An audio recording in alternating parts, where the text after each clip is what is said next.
하나님 말씀 함께 보겠습니다. 고린도전서 3장 16절에서 17절 말씀 보겠습니다. 고린도전서 3장 16절에서 17절입니다.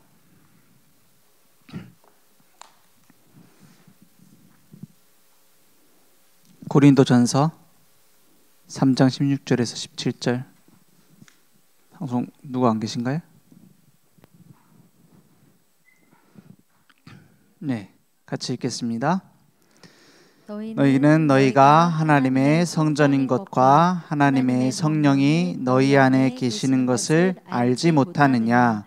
누구든지 하나님의 성전을 더럽히면 하나님의 그 사람을 멸하시리라. 하나님의 성전은 거룩하니 너희도 그러하니라. 아멘. 우리는 구별된 하나님의 전, 하나님의 성전이 됐습니다. 그래서 거룩하다 이 말이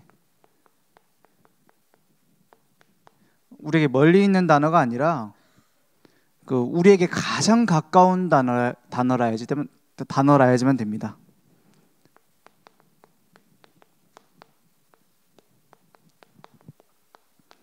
거룩이라는 말이 멀리 있는 단어가 아니에요.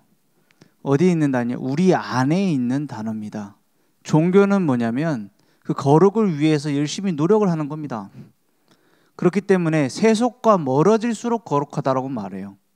근데 우리는 세속 안에 들어가는데 우리가 세속에서 살아가는데 우리 안에 거룩이 임한 겁니다. 그래서 종교와 복음은 완전히 다릅니다. 종교는 뭐 하는 거냐? 종교는 전부 다 사람이 만든 거예요. 그 시작점이 사람이 만든 게 종교입니다. 그래서 어디론가 향해야 돼요. 어디론가 멀리 가야 돼. 그래서 대부분 사원이나 이런 종교 유적지 같은 데 가보면은 함부로 지금 하고 있는 세속적인 걸 못하게 만들어요. 종교적인 거죠.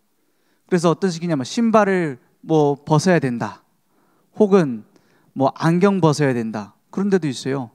혹은 몸을 다 가려야 된다. 저 무슬림 사원 같은 데 들어가려면은 전부 다 히잡을 쓰든지 뭘 써갖고 가려야 돼요.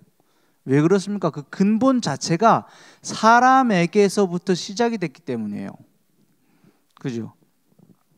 복음은 뭐냐? 하나님이 주신 겁니다. 그래서 사람에게서부터 시작됐느냐, 하나님이 시작하셨느냐, 그 종교와 복음의 차이입니다. 그리고 종교의 목표가 뭡니까? 목표는 거룩해지는 거예요. 선행, 율법 이런 걸 잘 지켜서 거룩해지는 겁니다. 우리가 하나님께로 가는 거예요. 복음은 뭘 얘기하죠? 하나님이 나를 찾아오신 구원을 받는 겁니다. 하나님이 나를 구원하시기로 작정하셨고 하나님이 나를 사랑하셨어요. 하나님의 사랑 없이는 어떤 자비도 어떤 능력도 있을 수 없습니다. 그러니까 그 방법이 뭡니까? 종교적 방법은 인간의 노력이에요. 인간의 노력을 잘 하면은 언젠가 닿지 않겠냐? 그 시도가 나쁘단 말이 아닙니다. 불가능한 도전을 하고 있는 거예요. 그래서 다른 이로서는 구원을 받을 수 없나니 천하 사람 중에 구원받을 만한 다른 이름을 우리에게 주신 적이 없다 이렇게 말하고 있어요. 성경은. 왜냐? 수많은 영웅들이 왔고 수많은 대단한 철학자들이 왔고 사상가들이 왔지만 그들의 노력과 그들의 깨달음으로 하나님을 만날 수 있었던 적이 없다. 마귀의 권세를 이긴 적이 없다. 죄의 권세에서 해방된 적이 없다라는 거예요. 인간의 노력. 복음은 뭐죠? 복음의 방법은 하나님의 전적인 은혜입니다. 100% 은혜입니다. 너희는 그 은혜에 의하여 믿음으로 말미암아 구원을 받았으니 이것은 너에게서 난 것이 아니고 하나님의 선물이라 했어요. 선물이라 했어요. 은혜로 구원하신 거예요, 우리를. 그래서 아무리 내가 많은 응답을 받고 많은 노력을 해도 그 자랑거리가 아닙니다. 행위에서 난 것이 아니니 누구든지 자랑하지 못하게 함이라고 했어요. 우리의 모든 상태를 아시고 건져내신 겁니다. 그래서 종교는 결국에는 어떻게 가느냐? 결국에는 가장 드러나는 특징이 결국에는 어떤 특징을 갖고 갖게 되느냐? 종교에 계속 빠지면은요, 종교적인 방법을 계속 쓰면은요, 이렇게 갈 수밖에 없어요. 불교는 이걸 대놓고 얘기하고 천주교회나 뭐 다른 교회는 좀 감춰놓고 얘기를 해요. 그런 면에서 불교는 굉장히 좋은 종교입니다. 왜냐? 진실하게 털어놨다는 말이거든요. 그죠? 결국에는 나에게서부터 시작된다는 거예요. 그 원효대사 해골물 알잖아요. 해골물 그 마실 때는 몰랐는데 알고 보니까는 해골 바가지에 있는 물인 거라고 막 토했대잖아요. 아, 결국 나에게 달려 있구나. 내 마음에 달려 있구나. 그래서 유학 가다 돌아와가지고 우리나라에 막 불교를 막 퍼뜨렸다. 이렇게 얘기를 하잖아요. 참 좋은 겁니다.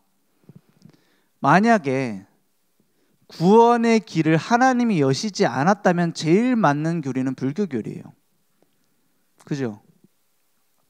누구도 도와주지 않아요. 누구도 나를 해방시켜 줄 수 없어요. 너 스스로 노력을 해봐야 돼. 되든 안 되든. 그게 불교 아닙니까? 하나님이 나를 구원하려고 길을 열었다면 가장 틀린 말이 돼요. 그죠? 막 지금 재난 당해가지고 막 불이 막 퍼지고 있는데 소방관이 구하려고 들어왔어요.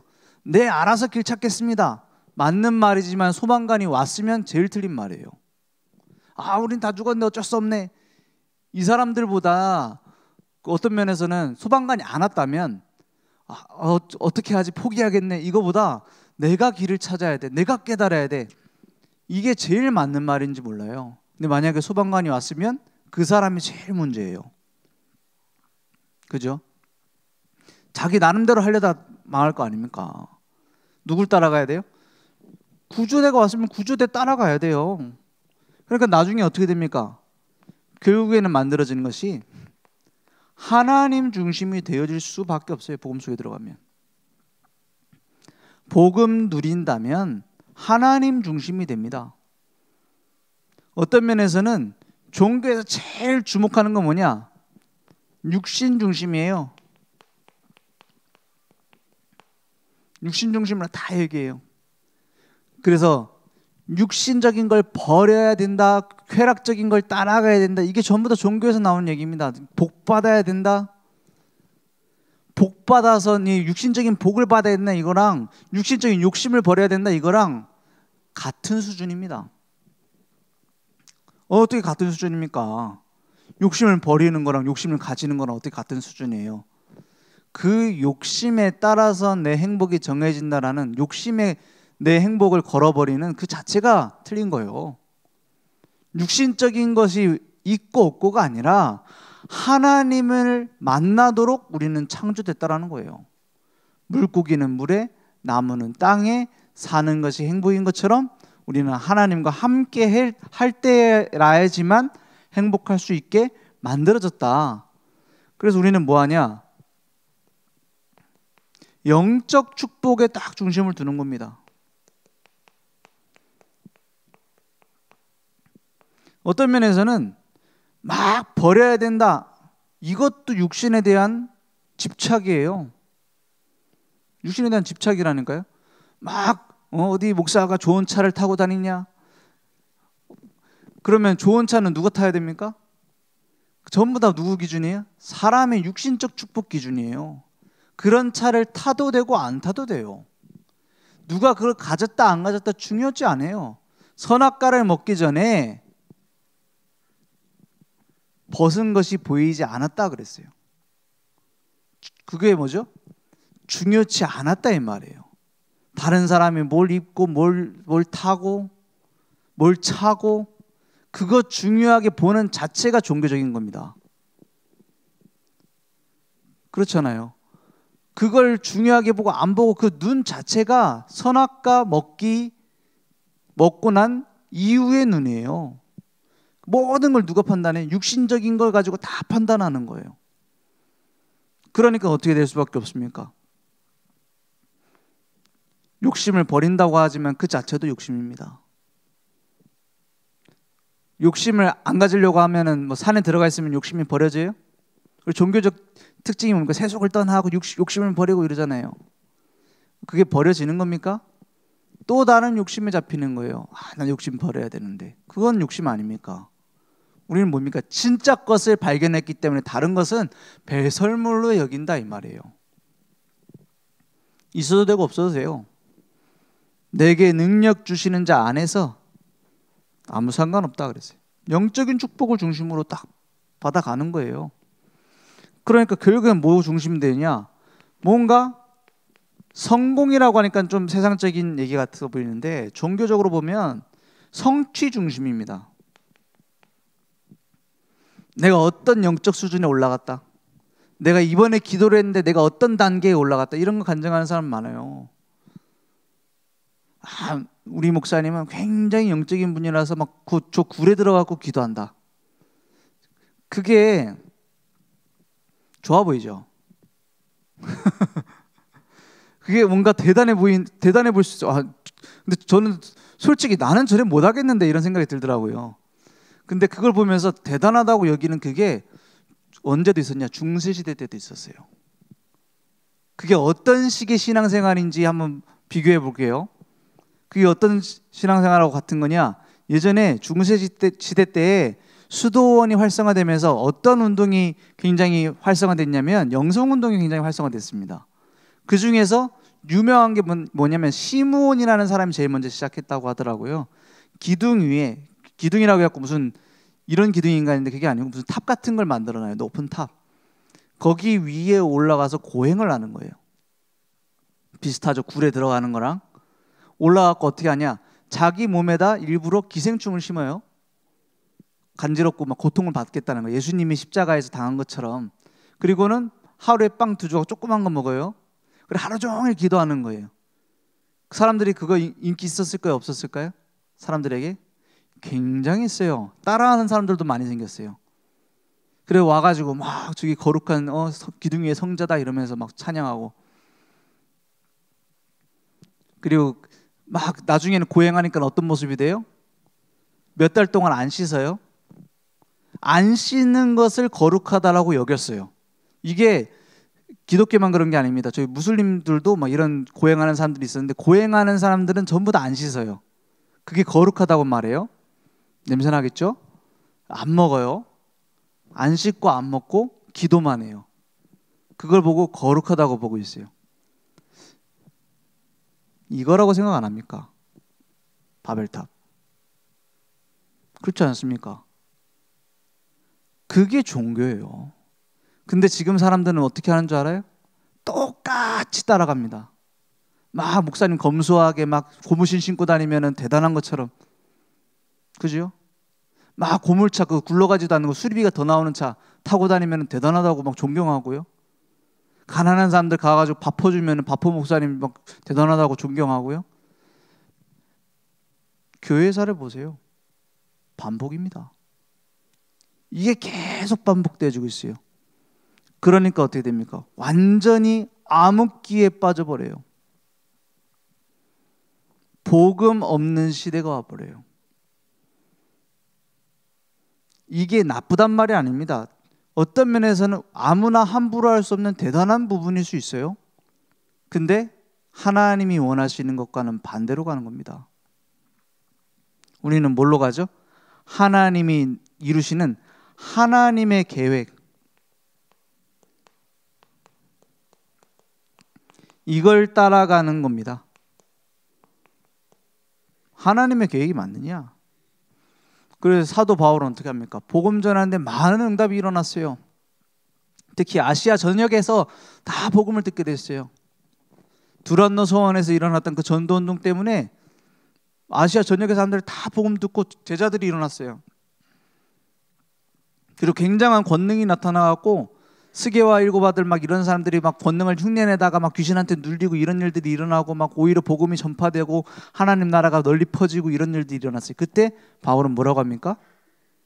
내가 성공했구나 안 했어요. 내가 로마도 보아야 하리라 했어요. 하나님의 다음 계획을 따라갔어요. 왜냐? 지금 받은 것이 응답 아니기 때문에. 내 평생 하나님의 계획만 따라가는 것이 응답 아닙니까? 그래서 잠깐 쓰임 받는 사람이 있고 평생 쓰임 받는 사람이 있습니다. 작은 차이입니다. 뭐가 중심이냐는 거예요. 그래서 복음 아닌 거 조금이라도 섞이면 그것 때문에 내가 무너져 버려요. 복음 아닌 거 조금이라도 섞이면 많은 사람들이 무너지게 만드는데 내가 쓰임 받을 수 있어요. 그래서 우리는 구별된 하나님의 성전이다. 하나님의 성전다운 게 뭡니까? 복음 누리는 게 하나님의 성전다운 거예요. 그죠? 복음 누린단 말이 무슨 말입니까? 하나님이 나를 구원하신 은혜 속에서 하나님 중심으로, 영적인 축복 중심으로, 하나님의 계획 중심으로 살아가는 거예요. 사람 눈치 보는 게 아니라, 그죠? 여론 따라가는 것이 아니라, 사람들이 무너지는구나, 저 사람 이상하구나, 그것 때문에 내가 흔들리는 것이 아니라, 목사님이 이상하구나, 나는 잘못했구나, 그렇게 돌아서는 것이 아니라 내가 지금 복음 누리고 있는 게 맞느냐, 그걸 확인해야 돼요.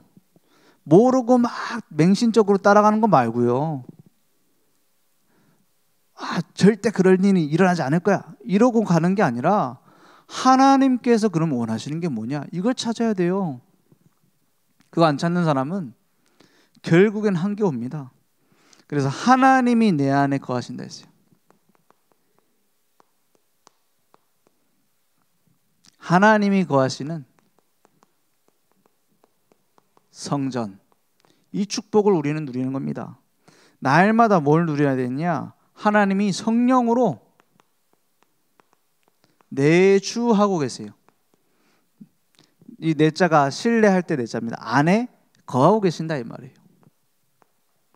요한복음 14장 16절에서 18절에 보면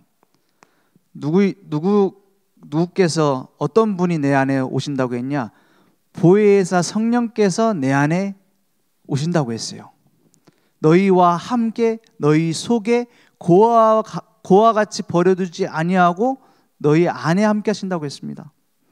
그러니까 그 성령이 내 안에 내주하시는 것을 누리고 있으면 우리는 어떤 면에서는 완전하죠.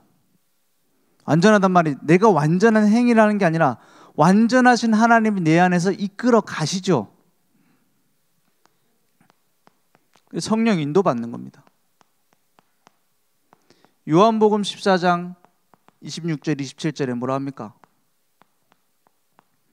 보혜사 곧 아버지께서 내 이름으로 보내실 성령 그랬어요. 그가 너희를 어떻게 한다고 했어요? 가르치신다 했어요. 근데 언제 가르친다고요? 내가 너에게 말한 모든 것을 생각나게 한다 했어요. 그러니까 말씀 따라서 나를 성령으로 인도하고 계시는 겁니다. 보혜사께서 보혜사 원래 뜻은 무슨 뜻이냐? 법정 용어로 변호사라는 뜻이에요. 경제 용어로는 후원자, 후견인 이런 뜻입니다. 뒤에서 완전히 책임져 주시는 분이다 이 말이에요. 성령 하나님께서 어떤 분이시냐? 내가 잘못을 했는데 변호를 해주세요. 그죠? 가르쳐 주세요. 그리고 나를 책임져 주시는 거예요.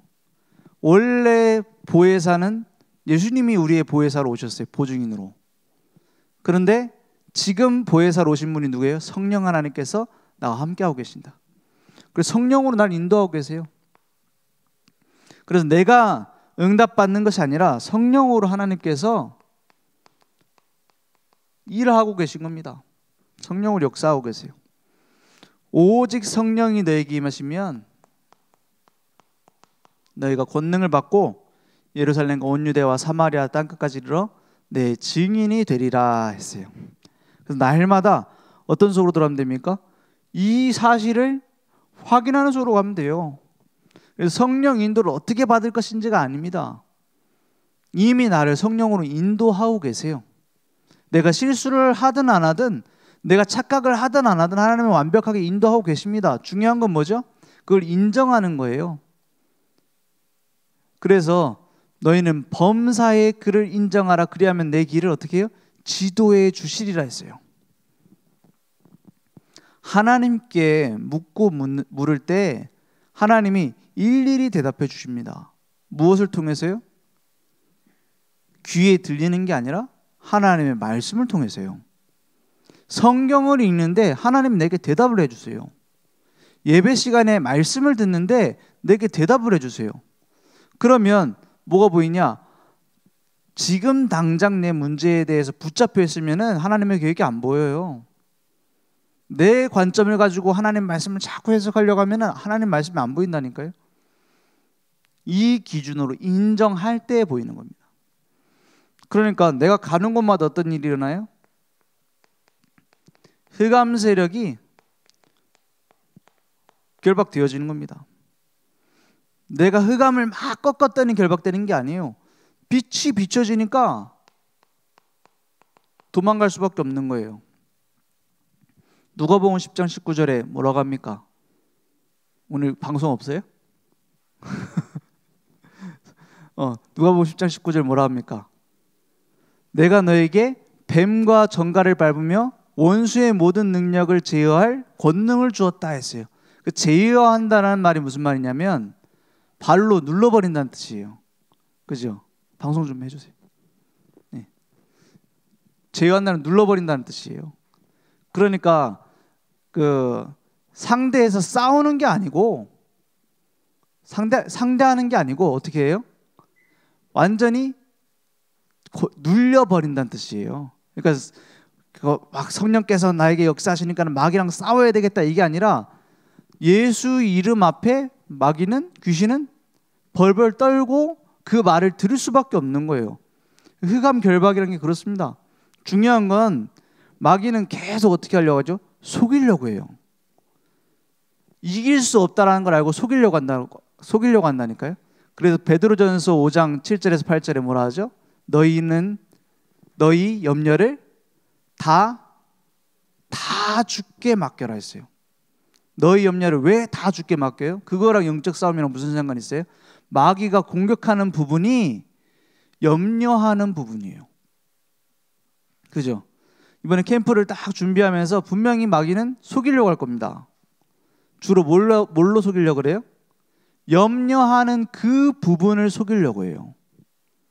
그래서 평소에 내가 약한 부분, 평소에 내가 거기에 대해서 염려하고 있는 부분이 문제로 탁 터질 수 있어요. 그때 뭐 하는 거예요? 빛을 비추는 겁니다. 너희 염려를 다 주께 맡겨라. 우리의 영적 싸움에 승리하는 길이에요. 어떻게 하라고요? 다 주께 맡겨라. 그가 너희를 뭐하고 계시기 때문에? 말씀 띄워주세요. 그가 너희를 돌보심이라 했어요. 돌보고 계시기 때문에. 돌보고 계시기 때문에 맡기라는 거예요. 8절에 뭐라 합니까? 근신하라 그랬어요. 근신하라. 정신 차리란 말이에요. 깨어라. 너희 대적 마귀가 우는 사자같이 두루다니며 삼킬 자를 짰는다 했어요. 삼킬 자. 삼킨다고 했어요. 누구를요? 신자를 속여서 삼키려고 한다 했어요. 구원을 뺏어가지는 못해도 마귀에게 삼켜질 수 있다니까요. 그럼 마귀 종노릇하며 살 수도 있어요. 불신자처럼 살게 될 수 있습니다. 9절에 뭐라 합니까?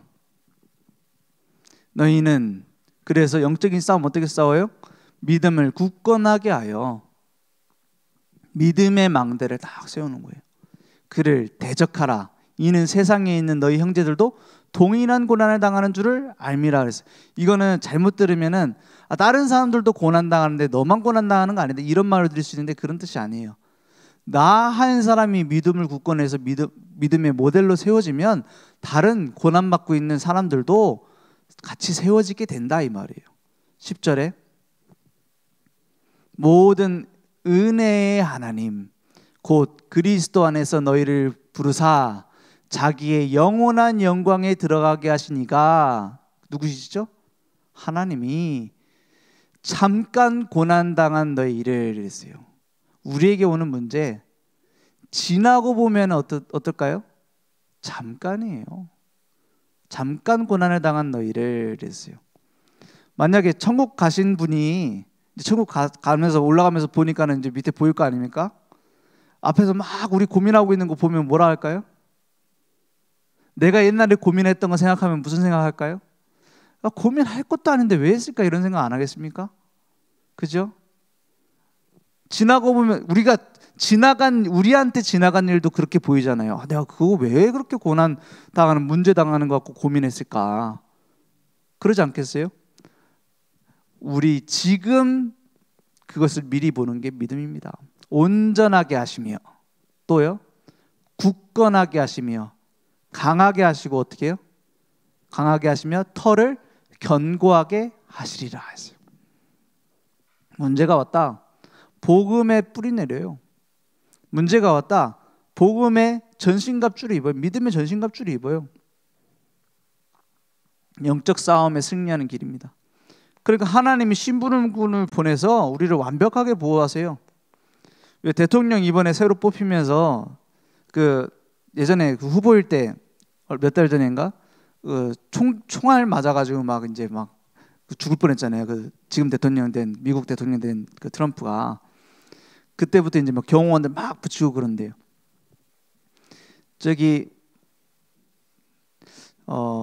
남미에 있는 어떤 나라는 또 어떤 나라 또 욕하면 안 되니까 어떤 나라는 너무 많은 사람들 3분의 1의 후보들이 총격을 맞아서 죽거나 희생돼 있대. 국회의원 되려고 후보를 냈더니만 누가 그렇게 죽이느냐? 그 총기 많은 그 나라 있잖아요. 미국 밑에 거기 하도 그 마피아 이런 애들이 강하다 보니까는 그거에 반대하는 의견 내는 후보자는 다 총 쏴서 죽이고 막 그러는 거예요. 근데 후보자들 중에서 3분의 1이 피격당해서 어떻게 해요? 죽거나 포기하거나 그랬대요. 대단하죠. 그래서 그때부터 이제 경호원들 막 붙이고 그래요. 한 나라에 후보자인데도 경호원들이 붙는데 하나님 나라의 백성, 하나님 나라의 하나님 자녀가 가는데 하나님이 보호 안 하겠습니까? 하나님 자녀 돕는 천사를 보내가지고 완벽하게 보호합니다. 그러니까 가는 곳마다 뭐가 임하는 거예요? 천국 시민으로서 완벽한 그 배경을 갖고 우리는 보호받는 겁니다. 우리의 시민권은 하늘에 있다 그랬어요. 그래서 이 땅의 것 가지고 싸울 필요 없습니다. 뭘 위해서 싸워요? 영원한 걸 위해 싸워야 돼요. 누가 더 올바른 복음 전하냐 이런 걸 싸워야지. 그렇지 않습니까? 누가 더 올바른 하나님이 원하시는 성경적인 전도운동 할 것이냐 이거 갖고 싸워야지. 누가 뭐 비리가 있고 누가 잘못됐고 정치인들 하는 일 똑같이 해서 되겠어요? 물론 깨끗해져야 되겠죠. 그것이 복음보다 앞서면 우상숭배입니다. 물론 우리가 윤리도덕 잘 지켜야 됩니다. 그것이 복음보다 앞서면 우상숭배예요. 하나님이 제일 미워하시는 죄가 뭐죠? 하나님은 살인보다 더 싫어하는 죄가 우상숭배입니다. 그죠? 복음보다 앞세우는 것이 우상숭배예요.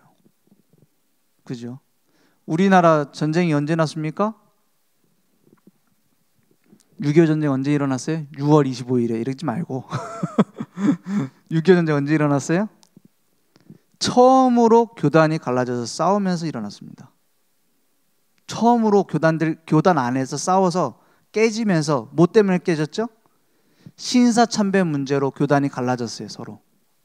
그때 일어났습니다. 주일날 새벽에. 정신 차리라는 거예요. 교회가.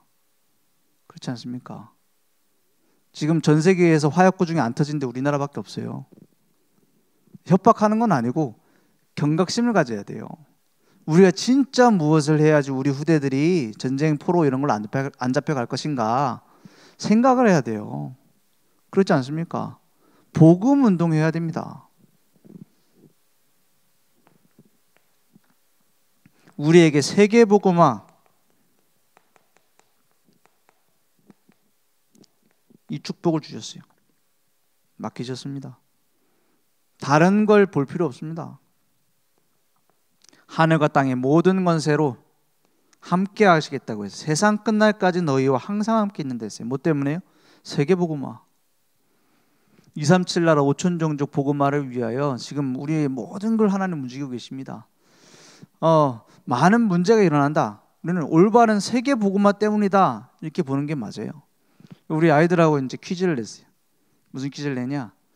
야, 요셉이 이 퀴즈는 좀 신기한 퀴즈예요. 답이 무조건 똑같아. 요셉이 왜 노예로 갔을까? 1번, 요셉이 너무 고자질쟁이다, 성격이 나빠서. 실제로 그랬어요. 그죠? 고자질쟁이다, 성격이 나빴어. 나중엔 고쳤어요. 나중에 그 뭔가 보디발 부인이 자기 죄인으로 그 자기 강간하려고 했다고 해서 잡아갈 때 아무 말 안 하잖아요. 자기 과거에 대한 갱신이 있었겠죠. 근데 고자질쟁이에다가 이런 되게 기분 나쁜 애긴 했어요. 요셉이 형제들 막 잘못된 것도 막 고자질하고, 심지어는 형제들의 어머니 잘못한 것까지 아버지한테 일렀다고 했어요. 그 정도 전문성이면은 이제 일르는 거로는 최고 랭크죠.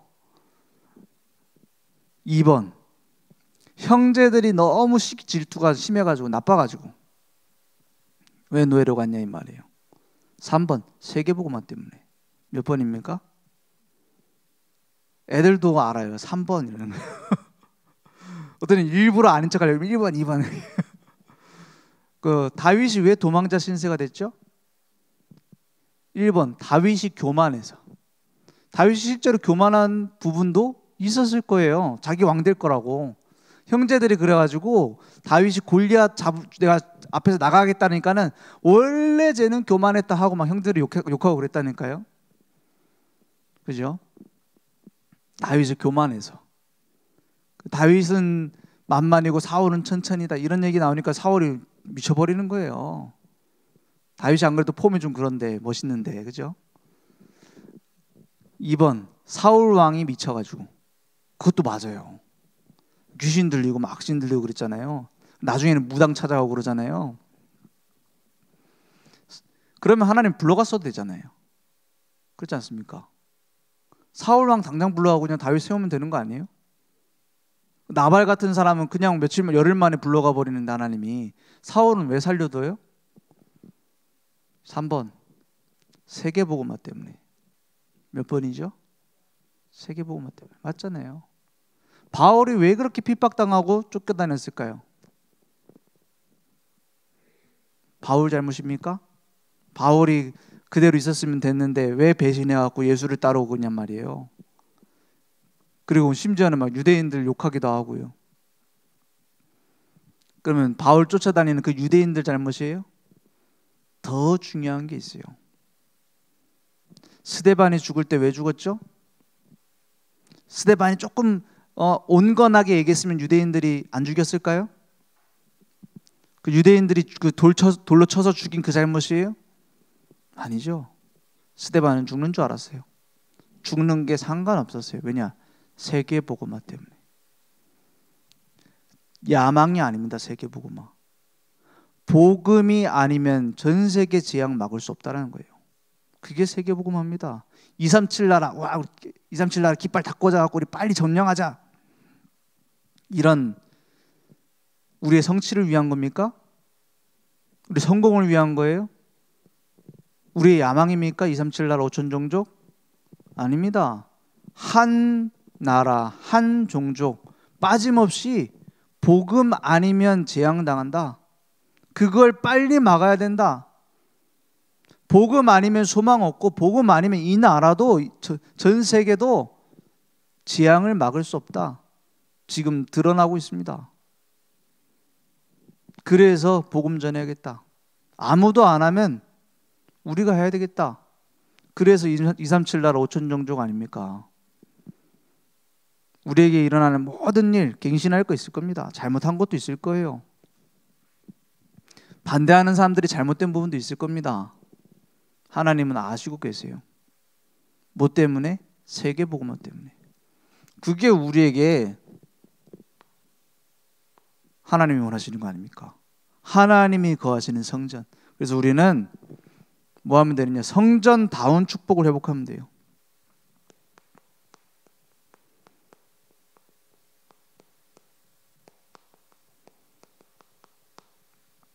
성전다운 축복. 오직 우리는 무엇을 인정하냐? 십자가에서 다 이루었다를 인정합니다. 그래야 성전입니다. 세상 사람들은 전부 다 반대로 가요. 그리스도의 십자가 반대로 갑니다. 십자가의 원수로 행한다고 그랬어요. 자기 배만을 신으로 모신다 했습니다. 우리는 무엇을 믿습니까? 그리스도께서 십자가에서 다 끝냈다. 그 복음을 믿습니다. 그래서 그 비밀을 그냥 이론으로만 아는 게 아니라 그걸 이용하기 위해서 우리의 뭔가 잘못한 걸 덮기 위해서 쓰는 게 아니라 그리스도를 나의 주로 모시는 겁니다. 영접하는 자 곧 그 이름을 믿는 자들에게는 하나님의 자녀가 되는 권세를 주셨어요. 그 권세 하나를 가지고 모든 사람 살리는 겁니다. 그죠? 그러니까 뭘 회복하느냐? 가정을 회복하는 거예요. 요한복음 2장 1절에서 11절 가나 혼인잔치에서 처음으로 기적을 행하셨어요. 예수님의 첫 기적이 가정이 만들어지는 혼인잔치였습니다. 가정복음화 하나님이 가장 원하시는 계획이에요. 그리스도가 주인되지 않은 가정은 무너지게 되어 있습니다. 물이 변해서 포도주가 됐습니다. 언제요? 예수님이 그 혼인잔치에 손님으로 오면 아무 소용없어요. 그래서 예수님이 그렇게 말씀하시잖아요. 내 때가 이르지 않았다고. 그러니까 마리아가 뭐라 합니까? 무엇을 시키든지 그 말하시는 대로 해라 하잖아요. 주인이 달라진 거예요. 별로 신기한 걸 시키지 않아요. 그냥 돌 항아리 갖다가 물 따르라는 거예요. 근데 물이 바뀌어서 어떻게 되죠? 포도주로 바뀌었어요. 누가 말하셨는지에 따라서 다른 겁니다. 그죠? 예수님이 말씀하신 것 따라서 물이 바뀌어서 포도주 됐어요.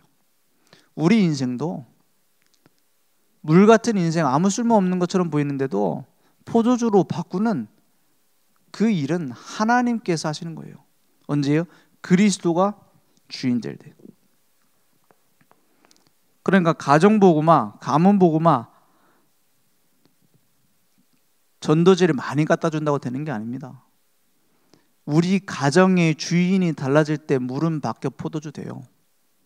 내 인생의 주인이, 우리 가정의 주인이, 우리 직장의 주인이 그리스도가 되신다. 이게 하나님 나라 아닙니까? 그러니까 그 교회가 세워지는데 어떻게 세워지느냐? 마가다라방에 세워진 그 교회 공동체를 회복하면 됩니다. 마가다라방의 공동체가 뭡니까? 교회에 100명이 모이면 100명 다 다른 얘기를 하고요. 1000명 모이면 1000명 다 다른 소리 합니다. 근데 성령의 충만받은 제자들이 모이니까 어떻게 돼요? 하나님 말씀 하나로 끝나요. 거기서 모든 변화는 일어나게 되는 겁니다. 성령의 역사는 이때 일어나요. 하나님의 말씀 하나로 붙잡을 때. 그죠? 강단 말씀 중심으로 모일 때 능력은 일어나게 되어 있습니다. 6월절 언제 해방받게 됐죠? 모든 집에, 모든 집 피 바를 때, 다 한 마음으로 한 말씀 따를 때 기적은 일어났습니다. 이게 캠프예요. 그러니까 교회의 거룩한 공동체, 그래서 교회의 중요성, 가치를 알게 되는 겁니다. 교회는 하나님의 전입니다. 그 교회를 더럽히는 것은 하나님을 더럽히는 거예요. 그리스도의 몸을 더럽히는 겁니다. 그리고 그리스도의 몸을 경시하는 것이 되는 거예요. 교회를 경시하면. 그래서 교회를 중요하게 생각해야 된다가 아닙니다. 중요하게 생각할 수밖에 없어요. 그리스도가 어떤 분인지 알수록. 그죠? 그래서 이미 뭐 교회에 잘못된 부분이 있을 수 있습니다. 그것은 한 몸입니다. 그죠? 내 몸을 내가 스스로 욕하는 사람은 없어요. 그러면 이미 그건 병들었단 말이에요. 내 몸을 스스로 해치는 게 있습니다. 그게 이제 병에 걸렸다는 신호잖아요. 그래서 뭐 그 뭡니까? 류마티즘, 관절염 이런 거 전부 다 자가 면역 질환이라 하잖아요. 그럼 어떻게 되죠? 자기 몸을 스스로 자기가 죽여요. 그냥 계속 아파요. 계속 병들게 되는 거예요. 그래서 왜 뭡니까? 그 가장이나 뭐 이런 사람들도, 아버지들도 조금 수준 낮은 사람 어떻게 합니까? 이놈의 집구석 이러면서 들어오잖아요. 자기 욕 스스로 자기가 하는 거예요. 이놈의 집구석은 막 이러면서 들어오잖아요. 그리고 나라에 대해서도 애국자들은 그렇게 얘기 안 하잖아요. 이놈의 헬 조선은 막 이러면서 얘기하잖아요. 왜 그렇습니까? 자기 자신이 해치는지 몰라요. 왜냐? 가치를 모르는 거예요. 그래 뭐 이번에도 뭐 트럼프가 대통령 되면 난 미국을 떠나겠다 이런 사람 몇 명 있더라고요. 안 떠나더라고 아직. 왜? 자기한테는 필요한 게 아직 그 나라에 남았으니까. 이용해 먹을 게 아직 남았으니까. 진짜 나라를 사랑하는 사람 그렇게 얘기 안 하죠. 저 사람 반대하는 사람 돼도 나는 내 할 몫을 하겠다 이래야 될 거 아닙니까? 전혀 가치를 몰라요 교회에 대해서.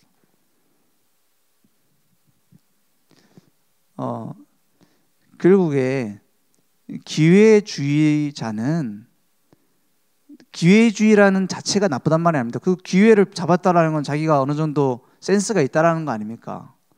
근데 중요한 건 뭐냐? 진짜 지켜야 될 것까지 버리면서 기회를 위해서 잡는 걸 보고 기회주의자라고 안 합니까? 아니 저 주식이 오른단다. 그럼 나도 사겠어요. 그걸 보고 기회주의자랍니까? 진짜 중요한 가치를 놓치고 기회만 보고 따라하는 걸 기회주의자라고 안 합니까? 진짜 복음 운동이 뭔지, 올바른 교회가 뭔지 놓치고 나는 기회 따라간다? 안 그래도 잘못된 거 기분 나빴다? 그것은 세상에서도 그렇게 잘 안 합니다. 불신자만도 못한 거예요. 그죠? 올바른 복음 운동이냐? 그게 중요한 거 아닙니까?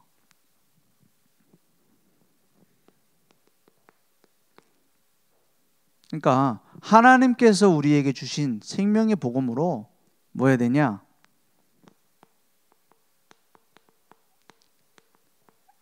생명 가진 올바른 헌신을 하는 겁니다. 생명을 누리는 헌신을 하는 거예요. 우리가 교회 일을 하면서 제일 중요한 게 뭡니까? 그 일을 통해서 내가 하나님과 동행하는 겁니다. 그래서 작은 일 속에서도 하나님이 이 일을 통해서 무엇을 하실까의 오직을 찾아야 돼요.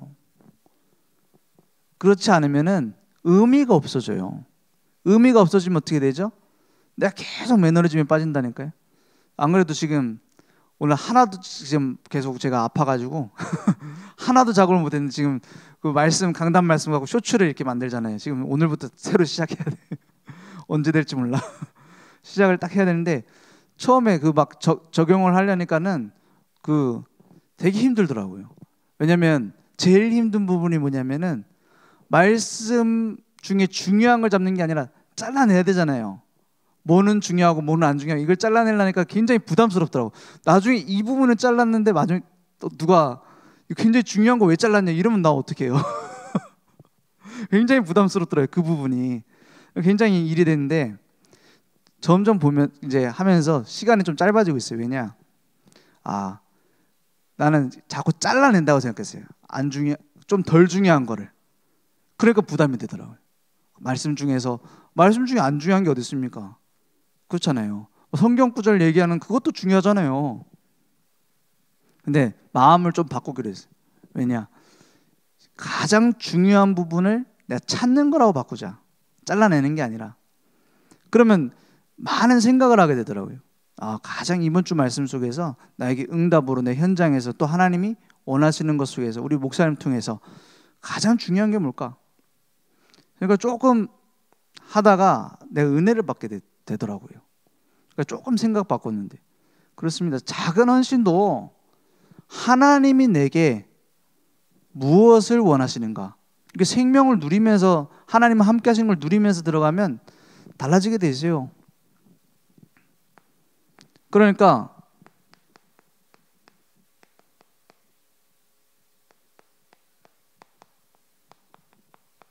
이게 어려워 보이지만 성경 속에 있었던 모든 사람들이 이렇게 헌신했습니다. 그죠? 생명 건 헌신을 했어요. 왜냐? 가치를 알고. 그냥 막연하게 생명 거는 게 아닙니다. 진짜 중요한 순간에 중요한 일을 위해서, 진짜 가치 있는 일을 위해서 생명 건 헌신을 했어요. 그게 초대교회였습니다. 나중에 어떻게 되냐? 생명 살리는 헌신으로 딱 연결된 거예요. 그래서 우리가 교회를 위해서 무엇을 한다, 아니면 내가 전도와 선교를 위해서 무엇인가를 한다, 이게 어떤 부담이 되거나 아니면 내가 늘 하는 그런 습관적인 일이 된다면 굉장히 중요한 것을 놓치는 겁니다. 날마다 뭐 속에 들어가야 되냐? 하나님은 이 일을 왜 허락하셨을까? 하나님이 그러면 원하시는 것이 무엇일까? 이걸 누리고 가면은 딱 6월절 어린 양의 피 바른 날처럼 기적이 일어나게 될 겁니다. 오늘 그 응답이 우리 하나님의 성전된 우리 모든 전도자들에게 일어나게 될 것을 믿습니다.